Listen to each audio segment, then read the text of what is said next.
Hello friends, வணக்கம். இன்றைக்கி நம்ம November 9, 2020 important Hindu news analysis and PAP என்னென்ன இம்பார்ட்டன்ட் நியூஸ் அப்படின்னு சொல்லிட்டு நம்ம இன்றைக்கி பார்க்கலாம்.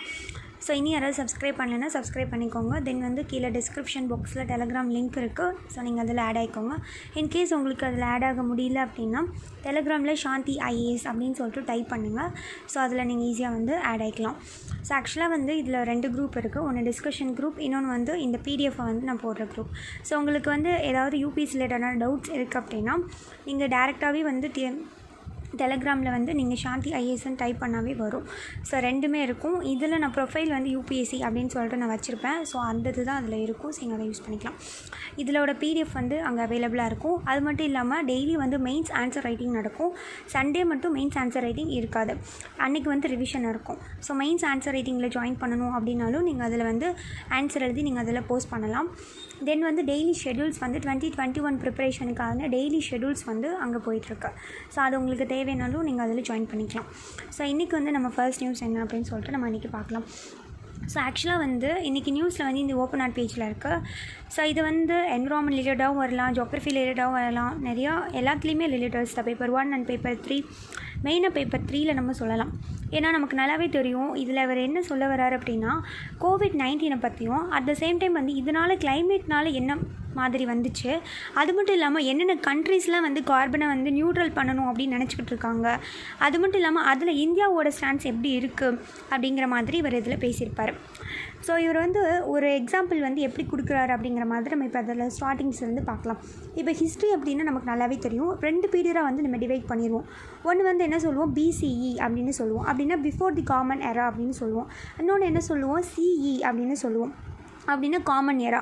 அதை இவர் என்ன சொல்கிறாரு அப்படின்னா இப்போ நமக்கு இருக்கிற இந்த எக்ஸ்பீரியன்ஸில் இப்போ இந்த COVID-19 அப்படிங்கிறது பிஃபோர் காமன் எரா அப்படிங்கிற மாதிரி, COVID-19 வர்றதுக்கு முன்னாடி, COVID-19 பிஃபோர் த COVID-19 அவர் என்ன வச்சுக்கிட்டார் அப்படின்னா பிஃபோர் காமன் எரா அப்படின்னு வச்சுட்டார். இப்போ COVID-19 தான் நம்ம ஃபேஸ் பண்ணிகிட்ருக்கோம். ஸோ இது சிஇ, ஐ மீன் காமன் எரா அப்படிங்கிற மாதிரி இவர் சொல்கிறாரு. ஸோ இந்த 2020 பெரிய லெவலில் நம்ம COVID-19 க்ரைசிஸ்னால் பாதிக்கப்பட்டு தான் இருந்தோம். ஸோ இதனால் நமக்கு பெரிய லெவலில் எக்கனாமிக் க்ரோத்தாக இருக்கட்டும், நிறைய ஆப்பர்ச்சுனிட்டிஸ் எல்லாமே அஃபெக்ட் ஆகிருக்கும். நிறைய பேர் வேலை இல்லாமல் இருந்திருப்பாங்க. நிறைய ப்ராப்ளம்ஸ் இதில் க்ரியேட் ஆகிருக்கும். பட் இதில் அவர் என்ன ரிங்க் பண்ணுறாரு அப்படின்னா ஈக்கோலாஜிக்கல் டிஸ்ஈக்லிப்ரியம் அப்படின்னு சொல்கிறாரு. ஏன்னா ஈக்கோலாஜிக்கல் அப்படிங்கிற அந்த டிஸ்ஈக்லிப்ரியம்னால அப்படிங்கிறாரு. ஸோ இதில் நம்ம என்ன தெரிஞ்சுக்கணும் அப்படின்னா பொட்டென்ஷியல் பேண்டமிக் அப்படிங்கிறது நம்ம எப்படி ஐடென்டிஃபை பண்ணலாம் அப்படின்னா ஒரு 3 அண்டர்ஸ்டாண்டிங் இருக்குது. ஒன்று எவாலுவேஷன், ஈக்கோலாஜி அண்ட் என்விரான்மெண்ட். இப்போ ஒரு காயின் இருக்குதுன்னு வச்சுக்கோங்க. அந்த காயினில் ஒரு சைடு நம்ம ஹெல்த் வச்சுக்கலாம், பேலன்ஸ் பின்னாடி இருக்கிற சைடு என்விரான்மெண்ட். அப்போ ஹெல்த்தும் என்விரான்மெண்ட்டும் ஒரே மாதிரி இருந்தால் தான், நல்லபடியாக போயிட்டு இருந்தால் தான் சஸ்டைனபிளாக இருக்கும். இதில் ஏதாவது ஒன்று சரியில்லைனாலும் ஆபத்து தான். அப்போ இதில் நமக்கு நல்லாவே தெரியும் ஒரு 10 வருஷ காலமாகவே நம்ம என்விரான்மெண்ட் லெவலில் நிறைய ப்ராப்ளம்ஸ் க்ரியேட் ஆகிட்டு தான் இருக்குது. ஈவன் பார்த்திங்கன்னா ஏர் பொல்யூஷன் இருக்குது, வாட்டர் பொல்யூஷன் இருக்குது, கெமிக்கல் கண்டாமினேஷன் ஆகுது, அப்புறம் மரங்கள்லாம் வெட்டுறாங்க, டீஃபாரஸ்டேஷன் பண்ணுறாங்க, வேஸ்ட் ரொம்ப ஜென்ரேஷன் அதிகமாக இருக்குது, எத்தனையோ டன்ஸ், மில்லியன் டன்ஸ் ஜென்ரேஷன் இருக்குது, அக்குமுலேஷன், லேண்டு ரொம்ப டீக்ரடேஷன் பண்ணிகிட்ருக்கோம், அதுக்கப்புறம் நிறைய பூச்சிக்கொல்லி மருந்தெல்லாம் அடிச்சிட்ருக்கோம். ஸோ இதெல்லாம் இப்போ நம்ம பண்ணிகிட்ருக்கோம், என்விரான்மெண்ட்டை ஃபுல்லாக நம்ம பாதிக்க வச்சுட்ருக்கோம். இதோட விளைவாக என்ன கிடைக்கும் அப்படின்னா ஒரு 2 விஷயம் கிடைக்கும். ஒன்று என்னது, நிறைய நோய்கள் க்ரியேட் ஆகும், கோமார்பிடிஸ் நிறைய க்ரியேட் ஆகும், வேறு என்ன வரும், இறப்பு விகிதம் அதிகமாகும். ஸோ இந்த மாதிரி 2 விஷயம் தான். அப்போ நம்ம இயற்கையை என்னென்ன பண்ணுறோமோ அது அப்போ என்னவோ ஆகும், ஹெல்த். அப்போ நம்ம படித்த மாதிரி தான். அப்போ அந்த ஒரு காயினில் பேக் சைடில் என்விரான்மெண்ட், ஃப்ரண்ட் சைடில் ஹெல்த் அப்படின்னா ஒன்றில் இன்னொன்று பாதித்தாலும் பிரச்சனை தான். அப்போ 2மே ஒரு இது தானே, கோரிலேட்டட் மாதிரி தானே இருக்குது. ஸோ அதையும் நம்ம இதில் தெரிஞ்சுக்கணும். அப்போ நம்ம கிளைமேட் சேஞ்ச் அப்படிங்கிறது நம்ம இந்த உலகத்தில், இந்த வேர்ல்டுலே ஒரு ரியாலிட்டியான ஒரு விஷயம் தானே. எது ஒரு இமேஜினரி கிடையாது, கண்டிப்பாக ஒரு ரியாலிட்டியான ஒரு விஷயந்தான். ஈவன் பார்த்திங்கன்னா மஹிமா கிளேஷியர்ஸ் எல்லாமே இந்த கிளைமேட் சேஞ்சினால தான் உருக ஆரம்பிச்சிருக்கு. நிறையா global warming, green house case emission நம்ம நிறைய பார்த்துட்ருக்கோம். எவ்வளவோ நம்ம நாட்டில் நிறைய கிளேஷியர் மெல்ட் ஆகி சீ லெவலே இன்க்ரீஸ் ஆகிற அளவுக்கு வந்திருக்கு அப்படிங்கிறது நமக்கு நல்லாவே தெரியும். ஈவன் நிறைய பேர் சொல்லியிருக்காங்க கிளேஷியர் டோட்டல் கம்ப்ளீட்டாக மெல்ட் ஆகிறதுக்கு கூட வாய்ப்புகள் அதிகமாகவே இருக்குது அப்படின்னு நிறைய எக்ஸ்பர்ட் சொல்லியிருக்காங்க. ஸோ நமக்கு நல்லாவே தெரியும். இப்போ ரீசெண்டாக ஒரு ரிப்போர்ட் வந்திருக்கு. அதில் மினிஸ்ட்ரி ஆஃப் எர்த் சயின்ஸ் வந்து அவங்க என்ன பண்ணியிருக்காங்கன்னா அசஸ்மெண்ட் ஆஃப் கிளைமேட் சேஞ்ச். இதில் மெயினாக பார்த்திங்கன்னா இந்த க்ரீன் ஹவுஸ் கேஸ் எமிஷன்னால தான் இவ்வளோ வந்து இம்பேக்ட் வந்து கிளைமேட் சேஞ்ச் நடக்குது அப்படிங்கிற மாதிரி சொல்கிறாங்க. நமக்கே தெரியும் கார்பன் டை ஆக்சைடு அப்படிங்கிறது வந்து நம்ம மேலே வந்து பிடிச்சி வச்சுக்கும். அது அப்படியே வந்து அட்மாஸ்பியரை வெளியில் போக விடாது. திரும்பி நமக்கு நம்மளோட டெரஸ்ட்ரியலுக்கு தான் திரும்பி வருது, நம்மளோட அட்மாஸ்பியருக்கு தான் கீழே வருது அப்படிங்கிறத நம்ம ஜியாகிரஃபி பாயிண்ட் ஆஃப் வியூவில் பார்த்து இன்கேஸ் நீங்கள் படிச்சிருப்பீங்க. நான் நான் வந்து என்விரான்மெண்ட் முடிச்சு ஜியாகிரஃபி போடும்போது நான் அப்போ உங்களுக்கு இன்னும் கிளியராக சொல்கிறேன். ஸோ அப்படிங்கிறப்ப இந்த கார்பன் டை ஆக்சைடு எமிஷன் அப்படிங்கிறது நேச்சுரலாக இருந்தால் நல்லது. பட் நம்ம என்ன பண்ணிட்டோம், அதோட ட்ரெஸ்கோல் லிமிட்டுக்கு மீறி நம்ம செயல்படுத்த ஆரம்பிச்சிட்டோம். அப்போ அது மட்டுமா நம்ம வேறு என்ன பண்ணுறோம், ஹைட்ரோஃப்ளோரோ கார்பன்ஸ் வந்து ரிலீஸ் ஆகுது. ஸோ இதனால் என்ன ஆகும், நமக்கு நல்லா தெரியும் கேஸ், ஏசி இதெல்லாம் ஹைட்ரோக்ளோரோ கார்பன்ஸ் வந்து ரிலீஸ் ஆகிட்டே இருக்கு. ஸோ அப்படிங்கிறப்ப என்ன ஆகும், கண்டிப்பாக பார்த்திங்கன்னா நிறைய ஓசோன் லேயர் நமக்கு நல்லாவே தெரியும் ஸ்ட்ராட்டோஸ்பியரில் இருக்குது. அந்த ஓசோன் லேயர் தான் வந்து ஒரு ஷீல்டு மாதிரி இருக்குது. அந்த ஓசோன் லேயரில் வந்து இப்படி வந்து நம்ம வந்து அது ஓட்டை விழுந்துச்சு அப்படின்னா சூரியனோட அந்த யூவி ரேஸோட அந்த ஹார்ம்ஃபுல் அது வந்து ஃபில்டர் பண்ணி நமக்கு அனுப்புது. அப்போ ஓட்டை விழுந்துருச்சுன்னா என்ன ஆகும், பெரிய லெவலில் பாதிப்பு ஏற்படுத்தும்ல. ஸோ இந்த மாதிரி இருக்கிறதெல்லாம் வந்து பாதிப்பு ஏற்படுத்துது அப்படிங்கிறதையும் நம்ம தெரிஞ்சுக்கணும். இப்போ நிறைய கண்ட்ரிஸ் வந்து இந்த மாதிரி வந்து நாங்கள் வந்து கார்பனை வந்து நியூட்ரல் பண்ணுறோம் அப்படிங்கிற மாதிரி நிறையா கண்ட்ரிஸ் சபதம் வச்சுருப்பாங்க. நமக்கு நல்லாவே தெரியும் 2018 பார்த்திங்கன்னா அமெரிக்கா ஸ்டேட்டில் வந்து கலிஃபோர்னியா என்ன பண்ணியிருப்பாங்க, அவங்க தான் 5th லார்ஜஸ்ட் எக்கனாமியாக இருக்காங்க. அவங்களும் ஓகே நாங்கள் வந்து கார்பனை வந்து நியூட்ரல் பண்ணலான்ட்டு இருக்கோம் அப்படிங்கிற மாதிரி சொல்லியிருப்பாங்க. அவங்க தான் ஃபர்ஸ்ட் வந்து இந்த மாதிரி சொல்லியிருப்பாங்க. இவங்களோட எய்மே என்ன அப்படின்னா கார்பனை வந்து 2045 நாங்கள் நியூட்ரல் பண்ணுறோம் அப்படிங்கிற மாதிரி சொல்லியிருக்காங்க.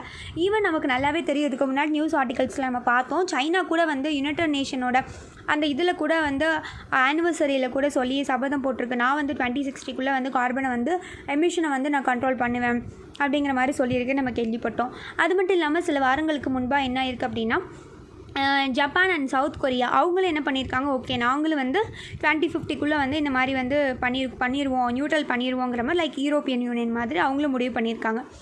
பட் இந்தியா என்ன பண்ணுது அப்படின்னா இதை பற்றி வந்து ரொம்ப சீரியஸாக வந்து இதை பற்றி சீரியஸாகவே திங்க் பண்ணிகிட்ருக்காங்க. எஸ்பெஷலி பார்த்திங்கன்னா பப்ளிக்கோட அந்த ஹெல்த் ரிலேட்டடான அந்த கவலைகளையும் அவங்க வந்து மனசில் வச்சுட்டு தான் திங்க் பண்ணுறாங்க. பட் இதில் என்ன அப்படின்னா நம்ம வந்து மற்ற நாடுகள் இப்போ டெவலப்டு கண்ட்ரிஸாக இருக்காங்க, நம்ம டெவலப்பிங் கண்ட்ரிஸ் என்ன தான் இருந்தாலும் நம்ம நாட்டில் அந்தளவுக்கு எமிஷன் கிடையாது. பட் நம்ம நாட்டில் எமிஷன் இல்லைனாலும் இந்த உலகத்தில் தானே நம்ம இருக்கோம். அப்படிங்கிறப்ப எங்கே எமிஷன் நடந்தாலும் நமக்கும் அதில் பாதிப்பு ஏற்படுத்தானே போகுது. ஸோ அந்த ஒரு பாயிண்ட்டை வந்து நீங்கள் பேக்ரவுண்டில் திங்க் பண்ணணும். ஸோ அதனால் நம்ம என்ன தான் எமிஷன் லோவாக இருந்தாலும் நம்ம வந்து அந்த கண்டினியூஸாக வந்து நம்மளோட டினாமினேட்டர் என்ன ஆகுது, இன்க்ரீஸ் ஆகிட்டே தான் இருக்குது அப்படிங்கிறாங்க. பட் இந்த கான்செப்டில் எங்கேருந்து வந்துச்சு, ஏன் உங்களுக்கு இந்த மாதிரி ஐடியாஸ்லாம் வந்துச்சு அப்படின்னு நம்ம யோசிக்கணும்ல. ஸோ நமக்கு நல்லாவே தெரியும் Paris agreement. So Paris climate சேஞ்சில் வந்து என்ன சொல்லியிருப்பாங்க அப்படின்னா 2015 எல்லோரும் வந்து நியூட்ரல் பண்ணணும், கிளைமேட் சேஞ்ச் ரிலேட்டடான ஒரு அக்ரிமெண்ட் தான். ஸோ அதை நிறைய கண்ட்ரிஸ் வந்து ஓகே பண்ணியிருப்பாங்க. நமக்கு நல்லாவே தெரியும் இப்போ இதுக்கு முன்னாடி இப்போ அட் ப்ரெசென்ட்டில் வந்து யூஎஸோட பிரசிடென்ட் வேறு. இப்போ இதுக்கு முன்னாடி வந்து டொனால்ட் ட்ரம்ப் என்ன பண்ணியிருப்பார் அப்படின்னா இப்போ ரீசெண்டாக வந்து நவம்பரில் வந்து பாரிஸ் கிளைமேட்லேருந்து அஃபிஷியலாக வந்து வெளியில் வந்திருக்கேன் அப்படிங்கிற மாதிரி சொல்லியிருப்பார்.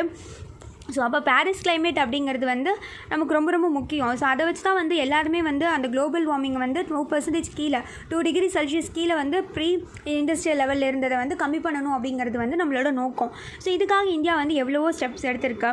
ஈவன் பார்த்திங்கன்னா என்ன பண்ணியிருக்கு அப்படின்னா நம்ம வந்து எலக்ட்ரிசிட்டி ஜென்ரேட் பண்ணி என்ன பண்ணுவோம், மோஸ்ட்லி ஃபாசில் ஃபியூல் தான் யூஸ் பண்ணுவோம். தெர்மல் பவர் பிளான்ட்டில் என்ன வச்சுருப்பாங்க, கோல் தான். அப்போ கோல் அப்படிங்கிறது ஃபாசில் ஃபியூல். ஸோ அது மூலிமா தான் நம்ம ரொம்ப அதிகமாகவே வந்து நமக்கு எலக்ட்ரிசிட்டி ஜென்ரேட் ஆகுதுங்கிறது நமக்கு நல்லா தெரியும். ஸோ இவங்க என்ன பண்ணிட்டாங்க அப்படின்னா நம்ம இந்தியாவில் நான் ஃபாசில் ஃபியூலுக்கு வந்து ரொம்பவே வந்து அடாப்ட் பண்ணியிருக்காங்க. 40% வந்து எலக்ட்ரிசிட்டி ஜென்ரேட் ஆகுது. இதில் எந்த விதமான டவுட்ஸுமே நமக்கு கிடையாது. ஸோ கண்டிப்பாக வந்து நம்ம ரீச் பண்ணிடுவோம் அப்படிங்கிறாங்க.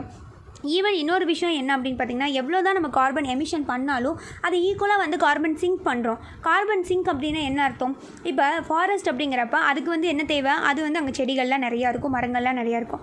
அப்போ ஒரு பிளான்ட்ஸ் அப்படிங்கிறப்ப நமக்கு கண்டிப்பாக அந்த பிளான்ட்ஸுக்கு வந்து கார்பன் டை ஆக்சைடு தான் அதுக்கு ரொம்ப தேவை. அப்போ தான் ஆக்சிஜன் அதை ரிலீஸ் பண்ணுது.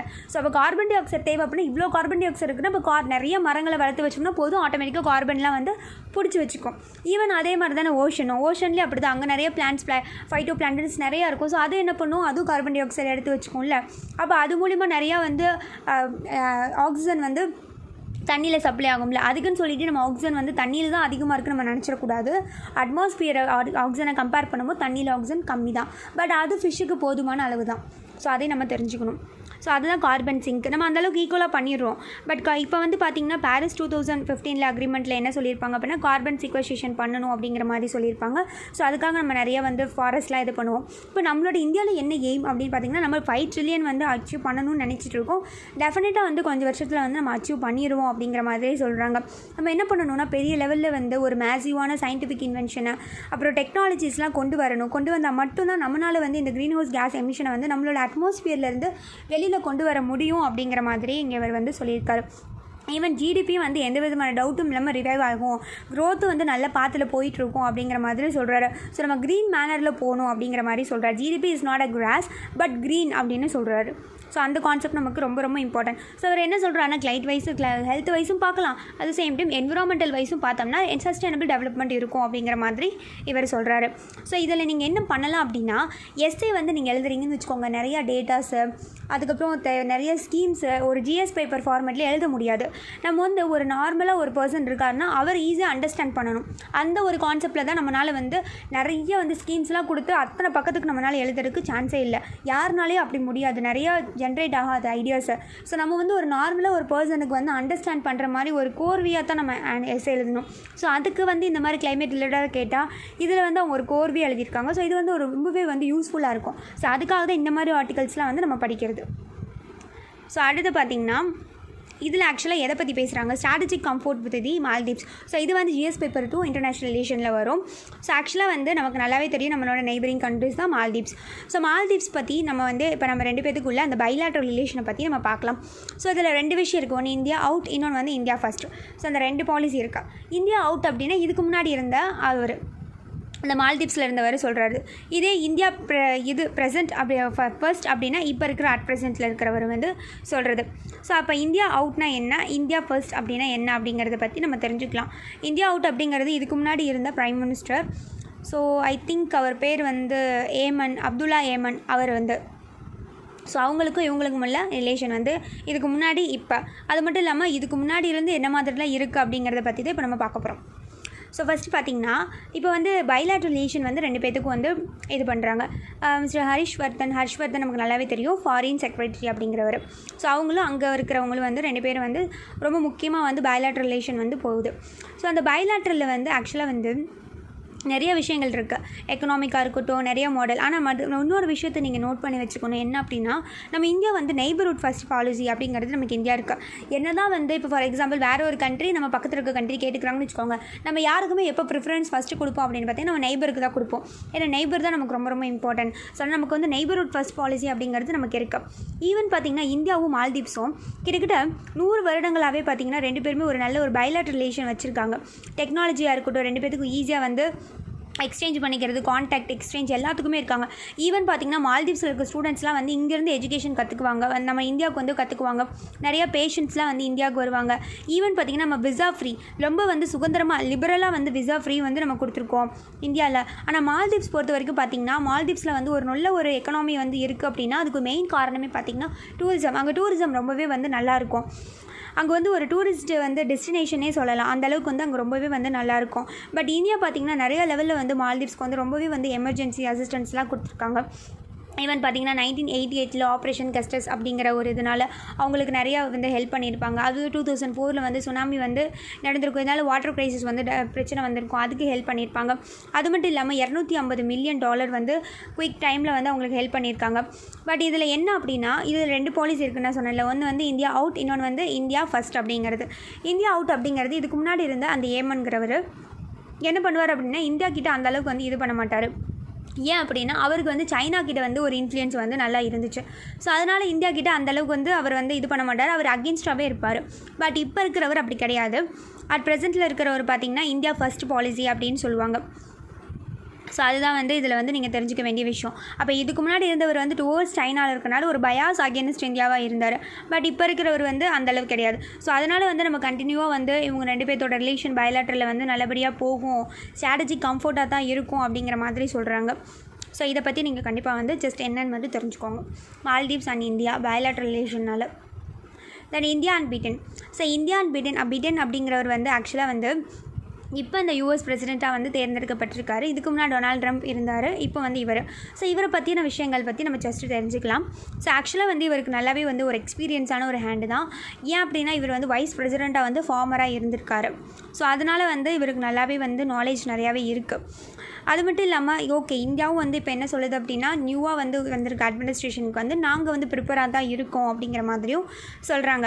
நமக்கு நல்லா தெரியும், இப்போ இந்த எலெக்ஷன் நடக்கிறதுக்கு முன்னாடி 2+2 அக்ரிமெண்ட், மினிஸ்டோரியல் அக்ரிமெண்ட் நடந்துச்சு அப்படின்னு நமக்கு தெரியும். இங்கேருந்து டிஃபென்ஸ் மினிஸ்டர், ஃபாரின் மினிஸ்டர், அங்கே இருக்கிற ரெண்டு மினிஸ்ட்ரியும் வந்து நிறைய ஃபவுண்டேஷனல் அக்ரிமெண்ட்லாம் சைன் பண்ணாங்க. பிகா கூட லாஸ்ட்டில் சைன் பண்ணாங்க, நம்ம படிச்சிருப்போம். ஸோ அதெல்லாம் வந்து 2 பேத்துக்குமே நடந்துச்சு. அதனால் பார்த்திங்கன்னா நம்ம என்ன நினச்சிட்டு இருந்தோம் அப்படின்னா, சரி ஓகே நம்ம எக்ஸ்பெக்ட் பண்ணது என்ன அப்படின்னா டொனால்ட் ட்ரம்ப் தான் வின் பண்ணுவாருன்னு நினச்சோம். பட் என்ன நடந்துருச்சு அப்படின்னா அங்கே வந்து மிஸ்டர் பிடன் வின் பண்ணிட்டார்.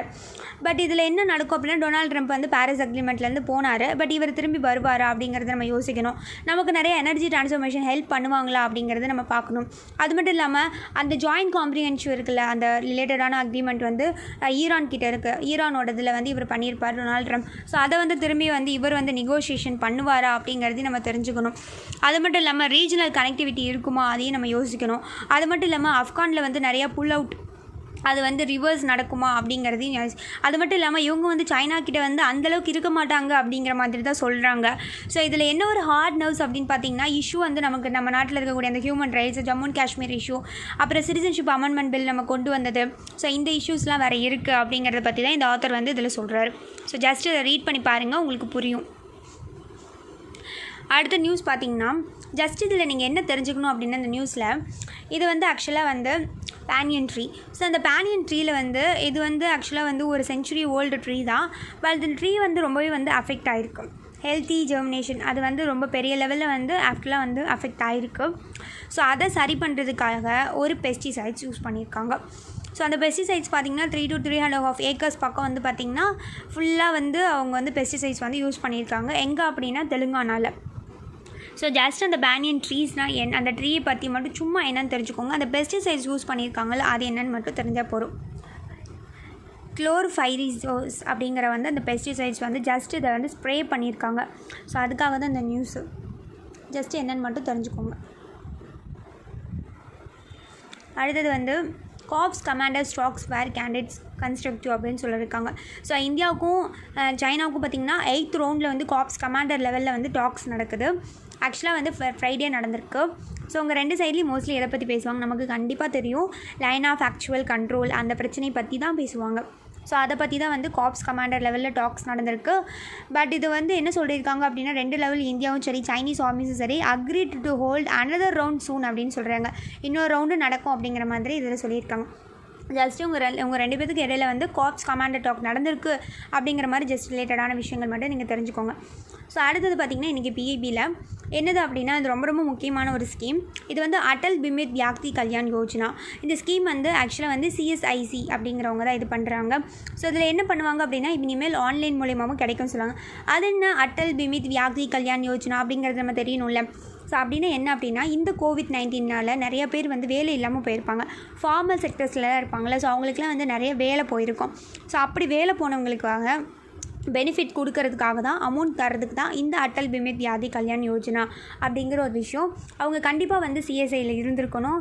அவங்க வந்து பார்த்திங்கன்னா கண்டிப்பாக அந்த மார்ச் to அந்த டிசம்பர் 31 அவங்க வேலை போயிருக்கணும். அது அந்த மாதிரி நடந்திருக்கணும். ஸோ அப்படி இருந்தால் தான் இது தருவாங்க அப்படிங்கிறது வந்து ரொம்ப முக்கியம். ஸோ முதல்ல 25% தந்தாங்க உங்களோட சம்பளத்தில் எவ்வளோ இதாக இருக்கும். இப்போ 50% வந்து மாற்றிட்டாங்க. ஸோ இதில் வந்து அடல் பிமித் வியாக்தி கல்யாண் யோஜனா அப்படிங்கிறது வந்து எம்ப்ளாயி ஸ்டேட் இன்சூரன்ஸில் வந்து அப்ரூவ் பண்ண ஒரு ஸ்கீம். இது எதுக்காக அப்படின்னா அவங்களுக்கு அந்த பர்சனுக்கு வந்து இன்சூர்டு பர்சனாக இருக்கணும். அவர் வந்து பார்த்திங்கன்னா இதில் வந்து அந்த எம்ப்ளாயி ஸ்டேட் இன்சூரன்ஸ் ஆக்ட் 1948 கீழே அது வந்து கவர் ஆகும். இவங்களோட எய்மே என்னென்னா அவங்களுக்கு ஃபினான்ஷியல் சப்போர்ட் கொடுக்கணும். யாரெல்லாம் வந்து வேலை இழந்திருக்காங்களோ அவங்களுக்கு வந்து ஃபினான்ஷியல் சப்போர்ட் தரணும் அப்படிங்கிறதுக்காக தான் இந்த விஷயத்தவே வந்து கொண்டு வந்த யோஜனாவே ஆக்சுவலாக வந்து வந்துச்சு. ஸோ அந்த கான்செப்ட் வந்து நம்ம தெளிவாக தெரிஞ்சுக்கணும். இதில் இஎஸ்ஐ அப்படிங்கிறது self financing social security and health insurance ஸ்கீம்னு அர்த்தம். இது முழுக்க வந்து ஃபார் இந்தியன் ஒர்க்கர்ஸ்க்கு தான். ஸோ அதையும் நம்ம தெரிஞ்சுக்கணும். ஸோ இது வந்து ஃபாரினர்ஸ்க்குலாம் இல்லை, நம்ம இந்தியன் ஒர்க்கர்ஸ்க்கு தான். ஸோ இது வந்து அட்டானமஸ் கார்பரேஷன் யாரோடது இல்லைன்னா இது வந்து ஸ்டாச்சுரி கிரியேஷன். இந்த மினிஸ்ட்ரி வந்து ரொம்ப important. Ministry of labour and employment அப்படிங்கிறது ரொம்ப முக்கியம். ஸோ இது எதுக்கு கீழே மேனேஜ் ஆகும் அப்படின்னா எம்ப்ளாயி ஸ்டேட் இன்சூரன்ஸ் கார்பரேஷன் கீழே வரும். ஸோ இதோட ஆக்ட் பார்த்திங்கன்னா 1948. ஸோ யாருக்கெல்லாம் வந்து இந்த COVID-19 வந்து பெரிய லெவலில் பாதிக்கப்பட்டிருக்காங்களோ அவங்களுக்கு வேலை போயிருக்கணும். ஸோ வேலை போயிருந்துச்சுன்னா அவங்களுக்கு இதோட ஃபைல்ஸ் வந்து மோஸ்ட்லி முதலெல்லாம் வந்து 90 நாள் ஆயிருக்கணும். இப்போ அப்படிலாம் கிடையாது. வேலை போனால் அவங்க அப்ளை பண்ணிடலாம். சீக்கிரமாக 15 நாளில் சேங்ஷன் பண்ணிடுறாங்க. 3 மாதம் சம்பளம் ஐ திங்க். ஸோ அதில் வந்து பார்த்திங்கன்னா 25% வந்து இப்போ 50% வந்து அவங்க தராங்க. ஸோ இந்த கான்செப்ட் வந்து நம்ம கண்டிப்பாக தெரிஞ்சுக்கணும். அதுதான் இது வந்து ஆக்சுவலாக எதுக்கு ரிலேட்டடான விஷயங்கள்ங்கிறது மேபி கொஷின் கேட்க வாய்ப்பு இருக்குது. அடல் பிமித் வியாக்தி கல்யாண் யோஜனா அப்படிங்கிறது கண்டிப்பாக நீங்கள் படிச்சுக்கணும். நெக்ஸ்ட் நியூஸ் பார்த்திங்கன்னா இன்றைக்கி வந்து இந்தியா மால்தீவ்ஸ் ரிலேட்டடான நியூஸ் தான். இன்றைக்கி மெயின்ஸ் கொஷின் வந்து இன்றைக்கி உங்களுக்கு அதுதான். ஸோ இதில் வந்து bilateral cooperation with Maldives, especially on the economic front, has become a model that New Delhi can adopt to make the Prime Minister neighborhood first and sustained success. Analyze India's bilateral relation with Maldives. So இந்தியாவுக்கும் மால்தீவ்ஸ்க்கும் உள்ள bilateral ரிலேஷனை பற்றி நம்ம சொல்லணும். நிறைய bilateral relation இருக்குது. Economic ரிலேட்டடாக இருக்குது, எஜுகேஷன், அப்புறம் டூரிசம். ஸோ எல்லா ரிலேட்டடான விஷயங்களுமே வந்து நம்மளும் அவங்களும் வந்து இருந்துட்டு தான் இருக்கும். ஸோ அதை பற்றி வந்து 150 வேர்ட்ஸ். ஸோ 150 வேர்ட்ஸ் அப்படிங்கிறப்ப 2 சைட்ஸ் வந்து நீங்கள் எழுதணும். ஃபஸ்ட்டு வந்து இன்ட்ரொடக்ஷன் வந்து 3 to 4 லைன்ஸ் வந்து நீங்கள் பேராகிராஃப் ஃபார்மேட்டில் தான் எழுதணும். அதை வந்து நீங்கள் பாயிண்ட்ஸ் மேக் பண்ணாதீங்க, பேராகிராஃப் ஃபார்மேட்டில் எழுதுங்க. ஸோ அதுக்கடுத்து வந்து நீங்கள் என்ன பண்ணணும், நிறைய சப்ஹெட்டிங்ஸ் கொடுங்க. என்னென்ன இருக்குது அப்படின்னு சொல்லிட்டு நிறைய ஆங்கிளில் யோசிக்க தான் வரும். ஸோ ஜஸ்ட் பாயிண்ட்ஸாக எழுதிட்டு இருந்தீங்கன்னா ஒரு அட்ராக்ஷன் இருக்காது. நீங்கள் நிறைய சப்ஹெட்டிங்ஸ் கொடுங்க, ஃப்ளோ சார்ட் மேக்ஸ் பண்ணுங்கள். ஸோ இந்த மாதிரிலாம் நீங்கள் பண்ணி ஆன்சர் வந்து நீங்கள் டெலிகிராமில் போஸ்ட் பண்ணுங்கள். நான் எவாலுவேட் பண்ணி உங்களுக்கு தரேன். Thank you so much. Today news அவ்வளோதான். தேங்க்யூ ஃபார் வாட்சிங். ஸோ இனி யாராவது சப்ஸ்கிரைப் பண்ணலைன்னா சப்ஸ்கிரைப் பண்ணிக்கோங்க. எங்கள் டெலிகிராம் குரூப்பில் ஆட் ஆகணுன்னா கீழே டிஸ்கிரிப்ஷன் பாக்ஸில் இருக்குது, ஆட் ஆகிக்கோங்க. Thank you so much.